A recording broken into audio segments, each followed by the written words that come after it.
धुळ्याच्या एसबीआय बँकेतील राडा प्रकरणी ठाकरेंच्या शिवसैनिकांवर कठोर कारवाई करा, एसबीआय बँकेच्या कर्मचाऱ्यांची मागणी।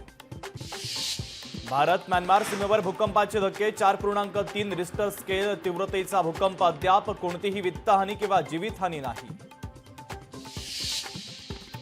सोनमच्या चॅटमधून खळबळजनक खुलासा, सोनमनं लग्नाच्या 3 दिवसात पतीला मारण्याची योजना आखली, सोनमचे प्रियकरासोबत चॅट समोर। पाकिस्तानी महिलेची तिच्या पतीनंच केली हत्या, पत्नीची हत्या केल्यानंतर पतीची आत्महत्या, खारघरमधील सेक्टर 34 मधील डॉल्फिन प्राईड या सोसायटीमधील धक्कादायक घटना।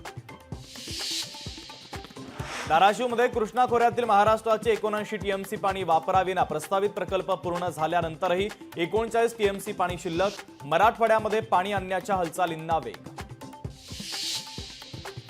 नंदुरबारच्या दुर्गम भागातील त्रिशूल गावातील शाळेचं बांधकाम निकृष्ट, संबंधित ठेकेदारांवर कारवाई करण्याचे आमदार आमशा पाडवींची मागणी।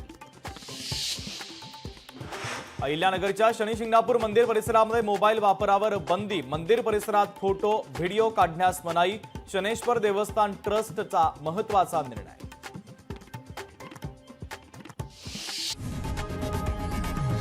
लोकशाही मराठी ऐका, पहा, जागरूक रहा।